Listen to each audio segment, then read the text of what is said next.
Hi, my name is Colt Gordon. I'm a licensed therapist. I work out of Cody, Wyoming, and I see clients in California as a therapist as well. Love it out here in Cody, Wyoming, next to Yellowstone. I'm also an international coach. I coach people in Bowen Family Systems. Teach people how to become more of who you really are, your actual self.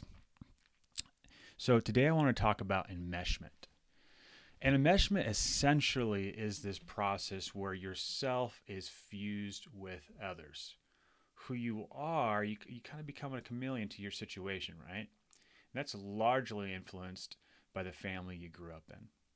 So, according to Bowen Family Systems, enmeshment happens when family members are overly involved in each other's lives to the point where personal boundaries become blurred, right? So, you are experiencing anxiety because your family has anxiety. You feel a particular way based on how your family feels, thinks, what their perception of you is. And typically, when you're very highly enmeshed, you'll do whatever it takes to not feel guilty and shame in the context of family. And this can make it hard for people to have their own thoughts, feelings, or identities without being heavily influenced by the family. So let's talk about what enmeshment looks like on the ground. First is losing your sense of self. So it's like you can't tell where your emotions end and where someone else's begins. You're able to read a whole room, take a temperature of the room to figure out how you feel. It's a big sign that you come from an enmeshed background. If one person upset, everyone feels, and it's hard to separate your own feelings from there. Two is over involvement. I like to call it over functioning. Over functioning, jumping and running. Family members might feel they need to know everything about each other to be a part of every decision, right? So you're an adult individual that comes from an enmeshed family. Your parents, your brothers and sisters may have to figure out every little thing about each one of your decisions and give that blessing, right? In order for you to move forward. That's a big sign of enmeshment. It can cause little room for independence. Even if you're an independent person, outside of the context of your family, but when it comes to something that's going to involve your family, all of a sudden who you are disappears. What they think and feel about you is the most important thing. Okay, three, too much emotional closeness is a big sign of an enmeshed individual or an enmeshed family. Being close is great, but in an enmeshed family, it can go too far. If one person is anxious or struggling, everyone feels responsible for fixing it, which can create a lot of pressure, right? So emotional closeness is not a bad thing. It's great. We all want that, right? We all want relationship. Life's about relationships. We're social beings as humans. But when you get too close, that's when things get blurry, right? I am my mom is me.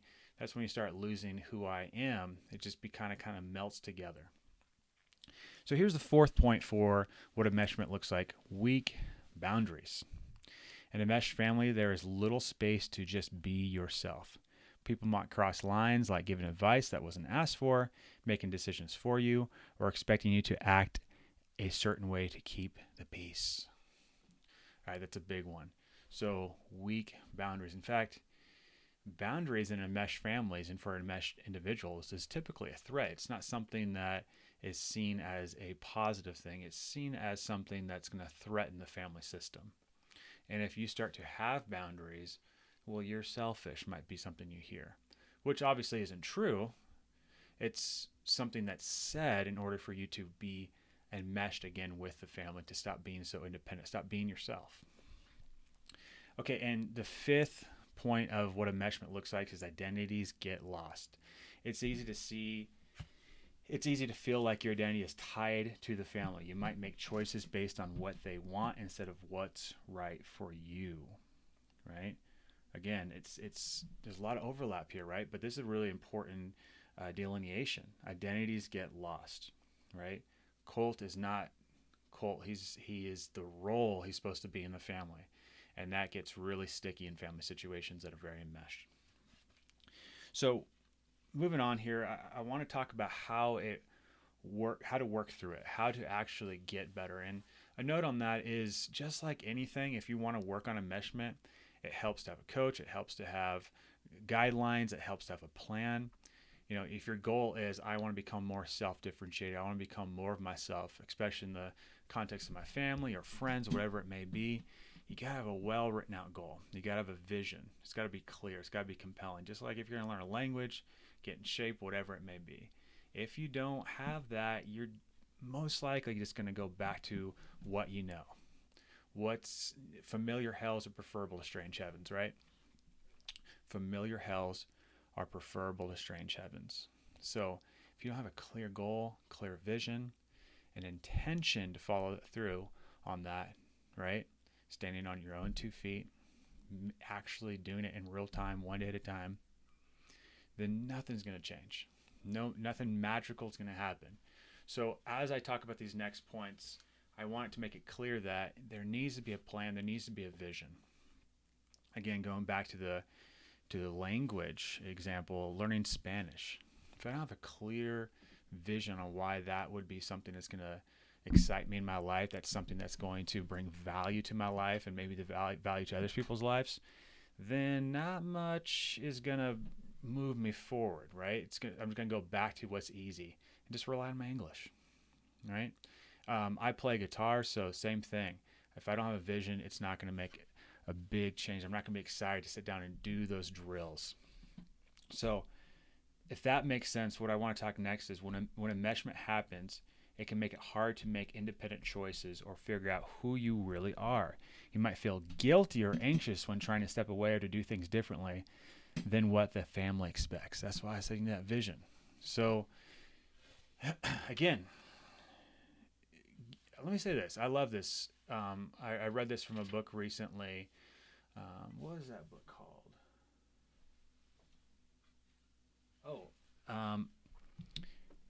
Lindsay, I think Gilbert. I'll have to check that out. I'll put it in the description. But emotionally immature parents. She says, guilt is not an emergency.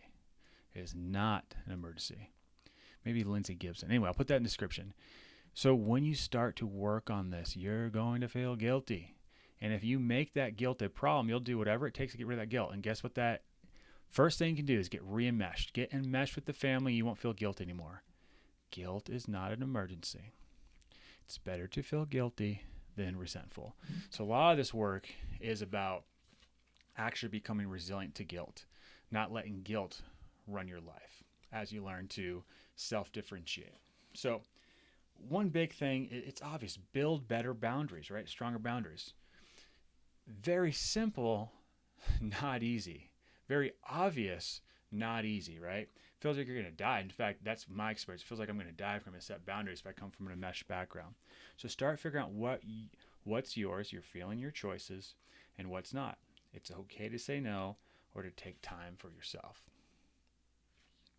Next, work on your independence. Practice making decisions that feel right for you, even if it's hard at first. Okay? And then notice patterns. Often this kind of closeness runs in family, that enmeshment, right? So looking at how things have worked over generations can help you understand why it's happening and start to change it. Enmeshment often comes from a place of love, but it can become overwhelming and hold you back. The goal is not to cut off from family, but to find a healthy balance where you can be close and be your own person, which ultimately is loving, right? If you're not being who you are, even if enmeshments come from this really great intention of I want to be loving, it's not loving to put yourself on the back burner, not to be honest about who you are, and essentially lying about who you are so other people are okay. So that's not loving. So love and relationships require two people, a dance. It's not just let me give everyone else what they need and I'll be okay. That's not love. That's dysfunctional. So today was about enmeshment. Again, vision, have that intention, have those means. You need a goal, you need to get clear what it is, have an understanding what it is, why it holds you back, why you do it. This is family systems theory and how you can move forward. All right, thank you so much. Please reach out. I'll have my phone number, best mode of contact in the description below. Thank you.